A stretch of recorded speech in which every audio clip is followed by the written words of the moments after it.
It looks as though the Philadelphia Flyers are finally ready to embrace a rebuild. We could see several players moved out, including goalie Carter Hart, defenseman Ivan Provorov, center Kevin Hayes, and others. Plus, we have lots of other news around the league, including a signing in Vancouver. We have a player safety issue with the Maple Leafs captain John Tavares, and some other injury updates and news from around the league. All that coming up next. So welcome back to another video here at Top Shelf Hockey. As you can see, I'm back from vacation. I finally made it back home. Not quite ready to go to my regular recording studio here upstairs, but for tonight, just to get the news update on the channel, I'm just going to record here downstairs. But obviously, nice to be back home. Nice to be able to get back to watching some hockey. Obviously, it was a little tough to do that on vacation, but certainly had a great time. And great to be back and get back to the regular grind and the swing of things and doing regular videos here. Lots of news to talk about here today, including a signing in Vancouver. We have the Canucks signing Philip Di Giuseppe, who's turned out to be a pretty good, versatile bottom six forward for them. Gets a pretty good contract too. I must say it's a 2-year, two-way deal. Pays him $775,000 at the NHL level and $500,000 at the American Hockey League level. So he's been able to go back and forth and be a player who can kind of be plugged in different spots. Works hard. Certainly fits well with Rick Tockett's motif that way, and gets rewarded here with a contract extension to keep him around. So that is good for him. Should be a good fit there. Not going to be a huge role. It's not really much risk in either way, which is good for Vancouver. Certainly need some good favorable contracts like that on the books. Maple Leafs captain John Tavares is a little bit of a hot water with NHL players' safety after their game on Saturday night against the Edmonton Oilers. The Leafs ended up winning, of course. Lots of goals, lots of scoring in there. But John Tavares did get fined $5,000. In my opinion, this could have easily been a suspension for at least one game. Tavares doesn't really have much of a history. I don't think he has anything that I'm aware of, at least I can think of in the last number of years, with player safety when it comes to fines or suspension. He's typically a pretty clean player, but certainly get into a bit of a situation there with Oilers defenseman Vincent Desharnais, and he really slashed him hard on the wrist, so that certainly did not look good at all. Desharnais was in visible pain and discomfort afterwards, and it's certainly a bit out of character for Tavares, but certainly obviously you could tell he was clearly agitated based on the play there that he got tangled up with the defenseman Desharnais, but still it was a nasty slash. I'm really surprised, to be honest, that it wasn't a hearing followed by a short suspension of at least a game, but Tavares gets off with a $5,000 fine, which I know a lot of people laugh at compared to what these guys make. These fines are pretty small potatoes, but at the same time, that's the way the CBA's negotiated, and all that money goes into a pool here for other things. So certainly not really a big deal. A small chunk of change based on what JT's making in Toronto. Some injury updates from around the league. Nashville Predators youngster Luke Evangelista, who's had a pretty good start to his career, is now listed as out day-to-day with an upper body injury, so he will miss probably a game or two. Hard to say how long he'll be out. Coyotes had a few players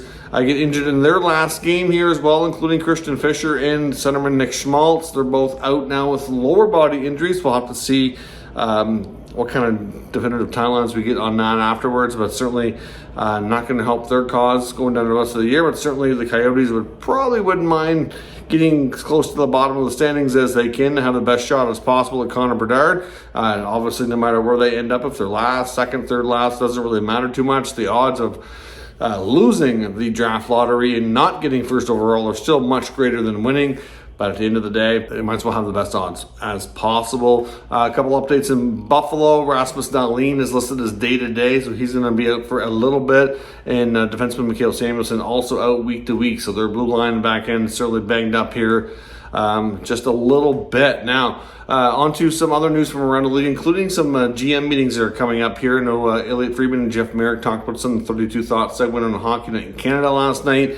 A few items that they're going to be talking about. Elliot basically said he doesn't expect it to be like a super newsworthy type of meetings, but one thing that's definitely going to be discussed and may or may not have any kind of recommendations or solutions that come out of the meeting, but could certainly progress for further discussion down the road into the summertime, would be talking about more about the Instigator rule and players having to fight after laying a big hit, which is personally, this is one of my pet peeves around the game. I like to see change. It kind of drives me crazy a little bit when you're watching a game and it doesn't matter who it is, and you see a big hit and then right afterwards, the other team responds with another player on the ice, chasing the player down who landed the big hit and forcing them to fight. I think it's just so stupid. It's so dumb. And I'd like to see the NHL enforce the instigator rule. That's why that rule is in place. That player who laid the hit was not looking for a fight. They were basically, a lot of times you see a player come right at them. They have no choice but to defend themselves. Before you know it, they're both going for 5 minutes. I think it's the dumbest thing ever. I know back when I was younger, when I was growing up watching hockey and playing hockey more, like when you see a big hit, the response is to lay a big hit of your own. Like it doesn't matter to me who it is. I can understand if the hit is dirty and you want to take exception to what just happened. That's different. But there's all kinds of hits that are clean within the rule book, and the player immediately has to fight after. And I don't get it. I understand sending a message. I understand responding. But why can't you respond with a big hit of your own? To me, that's the way to go about things. That's the way things used to be. Especially if it happens to be a top offensive player, for example. Okay, you want to lay a big hit on our top offensive guy? Well, we're going to lay a big hit on your top offensive guy, or vice versa. Like, that should be the moral of the response. And if players are going to continue to respond this way, then use the instigator rule. That way, they're getting penalized more than the player who laid the hit and was forced to fight in the first place. So it's just, to me, it's a part of the game that kind of drives me a little bonkers. I'm not a fan of it myself, but that's my opinion. I'd like to know what you guys think. When a player lays a big hit, should they have to fight just because they, within the rules, laid out a clean big body check? I don't think they should have to, but let me know what you think, and if the NHL should use this rule. It's already there. I mean, it should be an easy fix, really, if you ask me, because they don't need to write new rules. They don't need to really go through this big process of going through a rule change approval. To me, all they need to do is discuss it, and if they agree with like the similar stance that I'm taking, all you gotta do is tell their officials that we want this enforced more, and as simple as that. It's just there. Anyway, it's an easy fix. So on to the Flyers. We're getting a lot to talk about with Philadelphia. Now, obviously, we got the news in the last couple of days here that Chuck Fletcher was relieved of his duties as president and general manager. Daniel Briere taking over as an interim GM. Of course, we've talked about that briefly here in the last couple of days, but a lot more news is coming out. Of course, now Daniel Briere, interim GM, widely expected. Like I said, most people are going to be shocked if he's not the full-time permanent GM, or possibly the president of hockey ops, but most feel that the GM role is more likely, because with Fletcher having both roles, the Flyers have confirmed with their press release that that's now going to be split, and it's going to be back to having two roles. It's going to be two different people, which is, in most teams, most organizations, probably the way that it should be. And you're obviously going to have Briere likely make additional changes to the staff. All times when you see a new GM come in, they're going to want to make changes. It's not all going to be immediate. You might see some of it happen quickly and a little bit over time as he kind of analyzes and reviews, all the assistant GMs and the scouting department and player development, pro scouting, amateur scouting, and kind of go through it all and kind of determine where they need to make changes, what people he's, thinks can continue to be contributing in helping move the team forward, and some that might need to be swapped out. And now, of course, he's going to want to bring in some of his own people. According to Elliot Friedman and Jeff Merrick, some of the names that we should be looking out for possibly would be Robert Esch, of course, former NHL goalie, currently the president of the Utica Comets, obviously the AHL team connected to the New Jersey Devils, very successful organization there. He's had a really good run.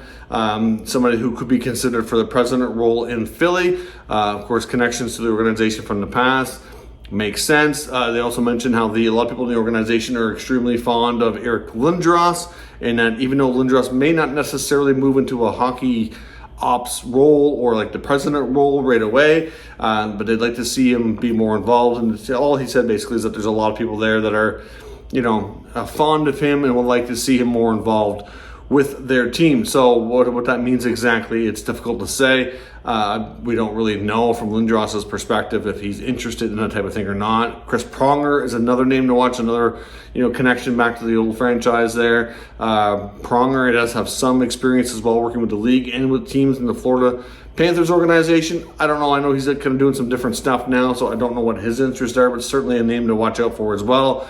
Ray Whitney, of course, has worked with Daniel Briere in the past. They're longtime friends as well. They've worked with Team Canada together as co-GMs before as well. So certainly look for names like that to be popping up, to be joining Briere's staff, or some of them possibly in the mix for the president role. It's widely expected John Tortorella is completely safe, which makes sense. He and Briere apparently had a big meeting when the changes were being announced to discuss what was going down and to discuss basically their visions for the team, discuss the roster, get their thoughts, kind of get everything kind of lined up for their vision for the future. And they seem to, so far at least, work well together. So if Tortorella's down to coach through this rebuild, and there's no reason not to keep him around, because he's certainly doing some good things to kind of help with the culture, help with the work ethic and things like that, and they'll kind of go through this together over time. But certainly it sounds like for the first time in Flyers history, they're going to finally, what many people would say is long overdue, embrace their rebuild. And Briere is not afraid to use that word, which is really good to hear. A lot of GMs are really reluctant to use that. Vancouver's been in this boat as well recently with a lot of debate on what they need and don't need. And, like the Flyers, like what Jeff Merrick said on the 32 Thoughts segment, is that he's talked to some other GMs and executives around the league,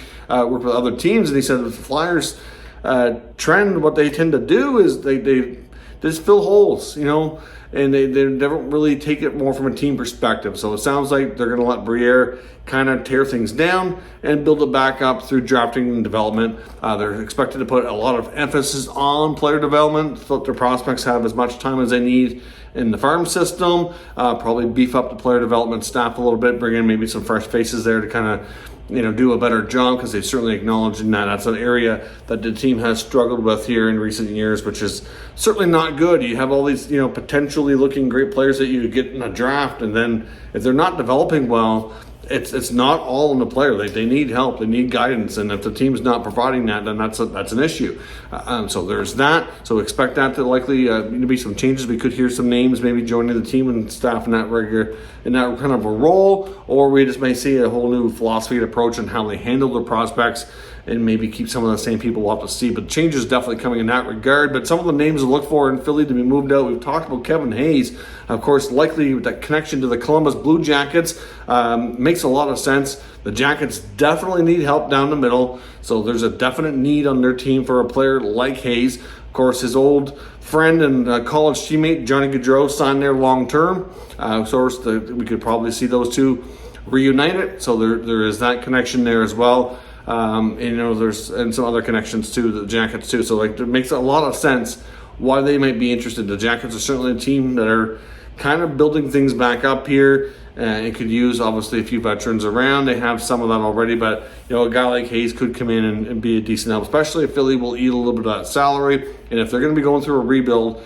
they're likely going to be shedding more salary and wouldn't have any issue eating a little bit of that money to move out the rest of it, rather than do a buyout, because a buyout could get quite expensive. So Hayes is likely expected to be gone one way or another in the offseason. Where he ends up, Columbus is expected. Could be somewhere else, but all indications point to that getting heated back up then. A lot of talk about Ivan Provorov maybe being on the move as well. I know some people were saying that Provorov was responsible for getting Fletcher fired, because Friedman and other reporters did say that a part of ownership's decision to move things up has been a variety of things kind of piling up with this team in the last couple of months, and one of them was the Pride Night debacle and how they were supposed to wear the Pride jerseys, and then Provorov didn't take part, wouldn't come out for warm-up, and obviously that was a whole debate, which I don't want to get into here right now. I know a lot of people thought Provorov was well within his right to kind of somewhat protest against participating, and obviously some people thought that it was wrong of him not to. And no matter what side you think or want to take, that's your opinion, and we're not going to get into that right now. But at the end of the day, it did cause a bit of a PR situation there that the ownership wasn't happy with. And when you're in a high-ranking executive role like that, you don't want surprises. And it sounds like nobody at the ownership level was aware of what was going on and heard about things through the media, and just wasn't a good scene. So there's already a lot of talk about Provorov long before that. I don't think this Pride situation is really, if he's traded, is not going to be why he was traded. He would be traded because it doesn't make sense for them to continue the relationship in a variety of reasons, including the fact that he just hasn't lived up to his end of the contract. A fresh start certainly seems likely and in order. There's been lots of talk about him in the past year about maybe being moved, and if they're going to be going down this path, I wouldn't be shocked and surprised if he decided that he wanted to be moved anyways. Well, we'll see how things go, but Provorov is definitely a name to watch out there for sure. And a new name that surfaced, according to Jeff Merrick, that they're really wondering about the long-term future is Carter Hart. Of course, you wouldn't have expected that here. He's still fairly young, 24 years old, 1 year left on his contract, under $5 million. Still has a lot of real solid potential years ahead of him. I know Carter Hart has had his ups and downs in his young career, but really he's still a real solid talent, in my opinion, that could, with the right opportunity, with the right team, could still be an excellent goalie for the future. Similar scenario that we could see, a good way to compare this would be like Alex DeBrincat in Chicago last year. Of course, he was traded for the 7th overall pick in the 22 draft to the Senators, and Hart could be in a similar scenario. Same age, 1 year left on his contract. He's going to pending RFA after that. If you think about it, does it make sense for them to re-sign him and have a goalie making, $5 to $7 million, $5, $6, $7 million or something like that, in a longer term deal in his prime years when they're going to be rebuilding? It really doesn't. It doesn't make sense for the team to pay that kind of money he's going to be looking for, and it doesn't make sense for him to give that team his prime years when there's just no way he's going to have a chance to win, because Briere blatantly said this is not going to be a quick fix. This is going to take at least a few years to get in the right direction. And so, it makes a lot of sense to see, because they could probably get a really big return on a solid young goalie with a good contract for a year. Like, they could probably get a comparable return that the Hawks got on DeBrincat. So if they could get another high first round pick at the draft this year, why not do that? It's a deep draft. If they can get two or maybe even a third, have 2 or 3 picks in the top 10 to 15 players, that would be a phenomenal way to kickstart and accelerate this rebuild if they do a good job with their selection. So to me, Carter Hart's a name that makes a lot of sense. There's definitely teams out there with big question marks on their goaltending situation moving forward. Like look at DeBrincat. The Sens are in the same spot. I'm not sure they would trade for Hart. I'm not saying they would, but if you look at their roster, they added their defenseman in Chychrun, so the blue line's going to be a lot better moving forward. They have a lot of good young forwards. Goaltending is now a question mark. They traded Gustafsson last year for Talbot. That has not worked out. They have Mads Søgaard, who's really good for the future, but still really, really young. They have Muriel over in Finland. They could use a goalie who's got some experience to really kind of help solidify things. Forsberg is good, but right now he's injured now for the season, so he can't help at the moment. But Forsberg on his own with a young, inexperienced rookie, to me, is not the answer. They need a tandem that can push each other, and a guy like Hart would be perfect for them. But there's other teams out there in the same boat. They're going to be looking for similar things. You look to like the Los Angeles Kings, for example. You get to look at even a team like Vegas long term.